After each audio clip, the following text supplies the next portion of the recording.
नमस्कार साथियों। तो आज है 6 अप्रैल 2026। दोस्तों, एज पर एक्सपेक्टेशन मार्केट आज फर्स्ट हाफ में बहुत ज्यादा वॉलेटाइल तो था, पर उसके बाद सेकेंड हाफ में जैसे जैसे रिकवर करना शुरू किया, अरे बाप रे, मतलब ऐसा लग रहा था कि एक टाइम पे कि शायद आज 23,000 को क्रॉस करके क्लोजिंग ना दे दे। बट 23,000 के नजदीक पहुंच तो जरूर गया था, क्रॉस नहीं कर पाया और क्लोजिंग दिया 22,968 पॉइंट पे, ऑलमोस्ट 1.12% रिकवरी देते हुए। और इस बारे में दोस्तों आपको मैं कल अलग अलग वीडियो में कहा था, और खास करके कल रात की 10:30 की वीडियो में भी प्रॉपर जानकारी दिया था। देखिए, न्यूज की हेडलाइन, मतलब इस वीडियो की हेडलाइन पे भी मेंशन किया था, एक खबर बाजार बदल सकता है। और वही दोस्तों, एक खबर के कारण ही मार्केट आज बदल गया। उसके बाद रात की 12 बजे की वीडियो में भी आपको मैं सारी जानकारी दे दिया था, ठीक है, कि दे आर नेगोशिएटिंग नाउ, ये ट्रम्प की तरफ से बयान आ गया था। सो दोस्तों, ऐसे ही ताजा जानकारी आपको मैं हमेशा देता रहता हूं, सिर्फ आप चैनल को सब्सक्राइब करके रख दीजिए एकदम शुरू में ही। ओके, चलो आज वैसे देखिए, एक्सपेक्टेशन तो था ही कि मार्केट वॉलेटाइल रहेगा, जो आपको मैं कल बार बार कहा था कि देखिए रिकवर होगा, गिरावट होगा, वो पार्ट ऑफ मार्केट है।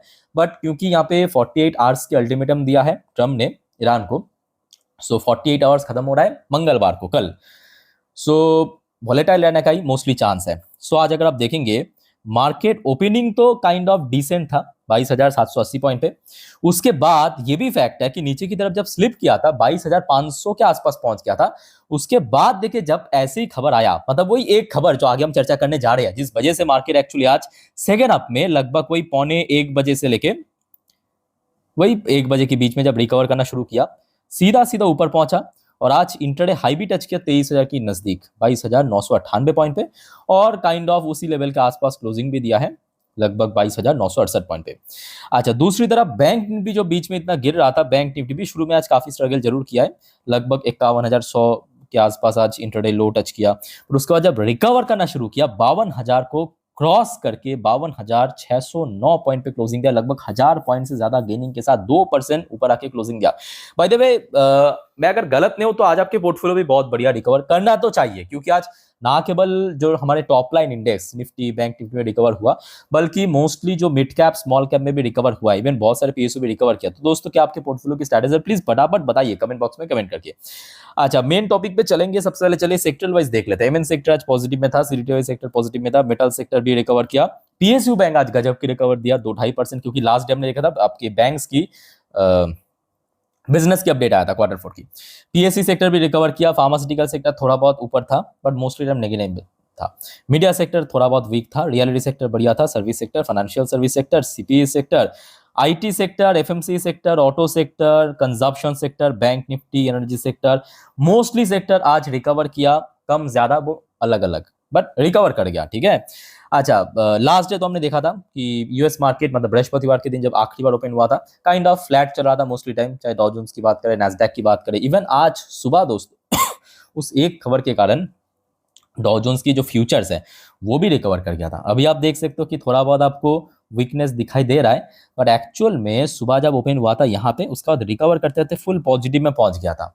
और दूसरी तरफ नैस्डैक कंपोजिट की पोजीशन भी आप देखिए, रिकवर करते करते यहाँ से यहाँ पहुंच गया था। अभी थोड़ा बहुत डाउनवर्ड मूवमेंट या पॉजिटिव में तो है, स्क्रीन को आप देख सकते हो, बट थोड़ा बहुत डाउनवर्ड, बट स्टिल पॉजिटिव में है, ठीक है।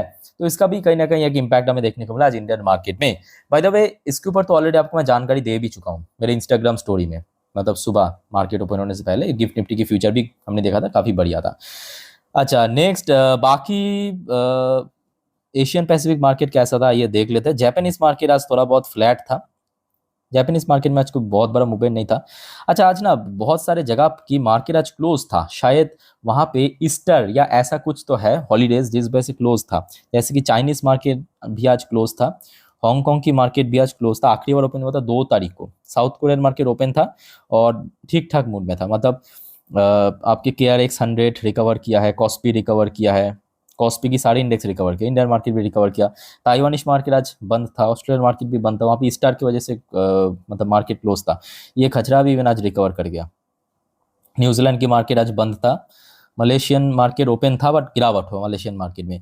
इंडोनेशियन मार्केट में भी हल्का फुल्का कमजोरी।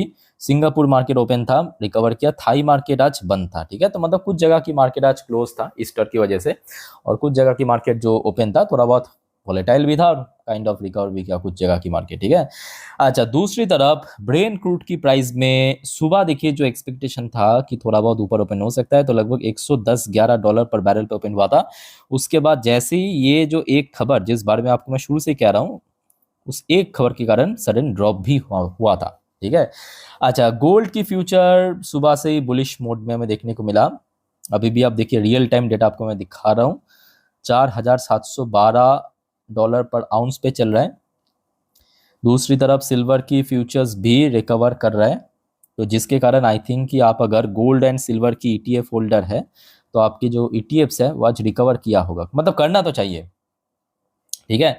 अच्छा, इंडियन करेंसी की वैल्यूएशन भी मैं कहूँगा ड्रॉप नहीं हुआ एटलीस्ट, मतलब लास्ट डे जहाँ पे क्लोजिंग दिया था उसी लेवल के आसपास ही आज चल रहा है, ठीक है। तो कोई बहुत बड़ा इसमें गिरावट नहीं हुआ। चलिए अगले कुछ इंपॉर्टेंट अपडेट्स को मैं लेकर चलता हूं, बट उसके पहले दोस्तों आप सभी को रिक्वेस्ट करूंगा, वीडियो अभी तक अच्छा लगे, इन्फॉर्मेटिव लगा, प्लीज वीडियो को लाइक करना और प्लीज दोस्तों इस चैनल को फटाफट सब्सक्राइब कर लीजिए इस प्रकार की जानकारी हमेशा तुरंत पाने के लिए। और दोस्तों याद रखना, जैसे कि आपको मैं कल रात की 10:30 की वीडियो में इस बारे में सारी जानकारी दे दिया था, आज रात की 10:30 की वीडियो आ जाएगा, मिस मत करना, क्योंकि कल ऑब्वियसली निफ्टी की एक्सपायरी भी है, ठीक है। साथ में शेयर मार्केट से रिलेटेड सारी जानकारी आपको मैं दे दूंगा, सिर्फ आप चैनल को सब्सक्राइब कर रखिए, सारे वीडियो दोस्तों आपको फ्री में जानकारी मिल जाएगा।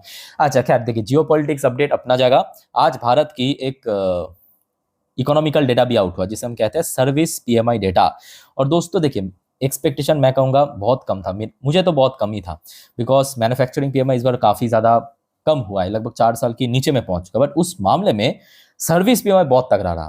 प्रीवियस मंथ पे था 57.2, फोरकास्ट आया था कि लगभग उसके आसपास हो सकता है, एक्चुअल डेटा स्लाइटली बेटर हुआ 57.5, मतलब 57.2 से बढ़ के 57.5 हुआ। तो कह सकते हो कि मैन्युफैक्चरिंग पीएमआई से मार्च जो है सर्विस में काफ़ी बढ़िया रहा। अच्छा, नेक्स्ट देखिए मनी कंट्रोल की वेबसाइट में शेयर किया कि किस वजह से आज मार्केट रिकवर किया। तो जी हाँ, वो जो एक वजह जो आपको मैं बार बार कह रहा था वही वजह है यूएस और ईरान के बीच सीज फायर होप। इसी से रिलेटेड एक पूरा चर्चा दोस्तों आगे हम करेंगे, पहले यहाँ पे चलिए फॉर्मली देख लेते हैं। अच्छा, रूपी राइजेस तो नहीं है, ये गलत बात है, बट एक्चुअली रूपी की वैल्यूएशन गिरा नहीं है, ये सही है। Strong buying in banking shares, चलो ठीक है, ये बात भी सही है। अब बात क्या है पता है, अब जब तक ना एफएस की खरीदारी देखने को मिले ना तब तक मार्केट में कोई मतलब स्टेबल रिकवरी या स्ट्रॉन्ग रिकवरी उसका उम्मीद बहुत कम है, ठीक है। बाइंग इन आईटी शेयर्स, चलो ये भी सही है, कुछ टेक्निकल आउटलुक है। अब चलिए जो एक न्यूज के बारे में एकदम शुरू से मैं आपको कह रहा हूं कि एक न्यूज के कारण बदल गया, ये है दोस्तों एक news. Iran US and mediators discuss potential 45 days ceasefire to permanently end West Asia war. तो दोस्तों अभी देखिए ये मैं कहूंगा साइन हुआ नहीं है, पर दोनों पक्ष के तरफ से एक कह सकते हो कि म्यूचुअल में आया है कि 45 दिन की या 1.5 महीने की एक सीज फायर किया जाएगा और उसी सीज फायर को बाद में परमानेंट सीज फायर किया जाएगा। समझ आ चुका है, पहले 45 दिन की सीज फायर किया जाएगा, मतलब दोनों ही पक्ष हमला नहीं करेंगे एक दूसरे के ऊपर 45 दिन तक, ठीक है। उस 45 दिन पे नेगोशिएट होगा, मीटिंग होगा अलग अलग जगह पे, okay.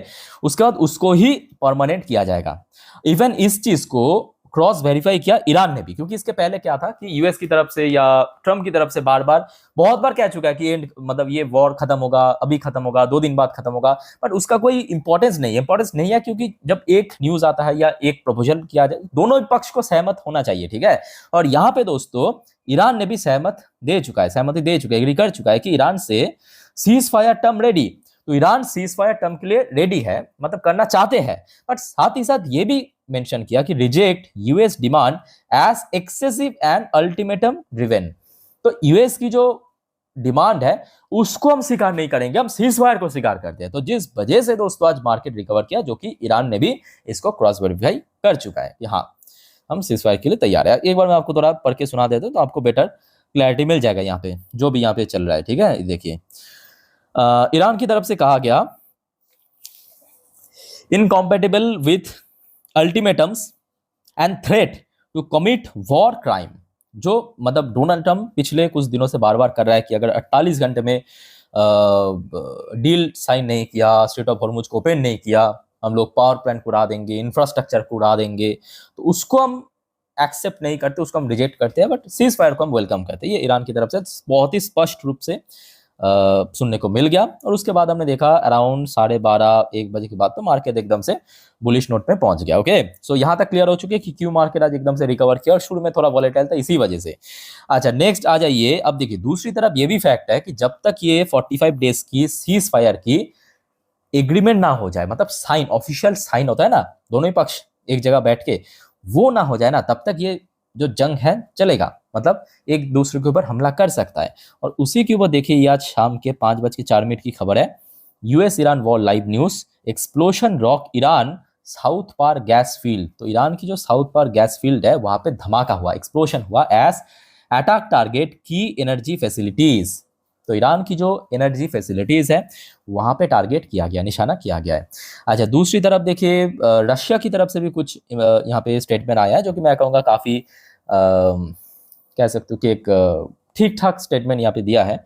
Middle east on fire, Kremlin मतलब Russia warn of widening Iran war and global fallout. तो बात तो सही है कि ये वॉर अगर और ज्यादा आगे खींच गया या और ज्यादा कह सकते हो कि वाइडन हो गया तो कहीं ना कहीं ग्लोबल फॉलआउट होगा, बेसिकली क्राइसिस की वजह से। ठीक है, अच्छा नेक्स्ट देखिए, भारत के लिए दोस्तों दो बढ़िया खबर है।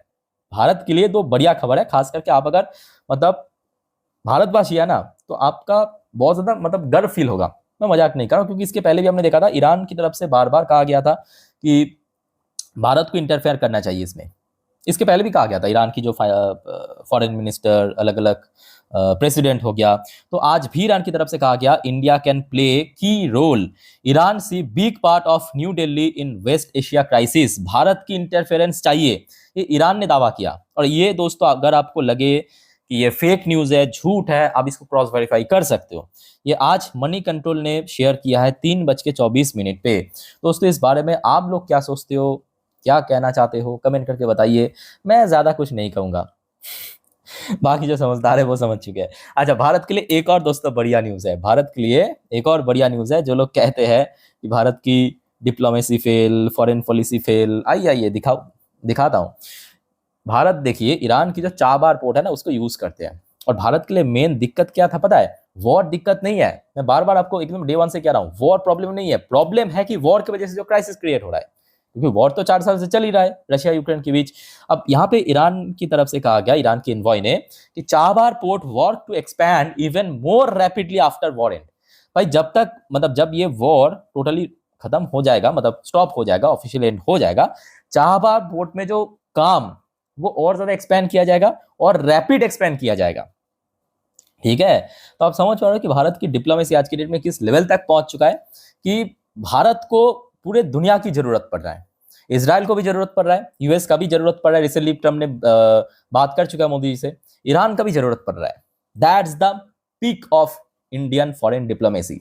बाकी दोस्तों इस बारे में आप लोग क्या सोचते हो या आप लोगों का क्या ओपिनियन है, कमेंट करके बताइए। अब आशा रखता हूं कि जितना जल्दी ये वॉर खत्म होगा या ऑफिशियल सीजफायर साइन होगा, उतना ही मार्केट में रिकवरी होने की पोटेंशियल बढ़ जाएगा। सो इसी से रिलेटेड दोस्तों फर्दर कुछ जानकारी मिल गया तो जरूर मैं आपको दे दूंगा। सिर्फ आपको इतना कष्ट करना है, चैनल को सब्सक्राइब करके रखना है। बाकी शेयर भी आप कर सकते हो अपने दोस्त के साथ, अपने फैमिली के साथ। वीडियो अच्छी लगे तो लाइक करना। टेक केयर, बाय बाय, जय हिंद।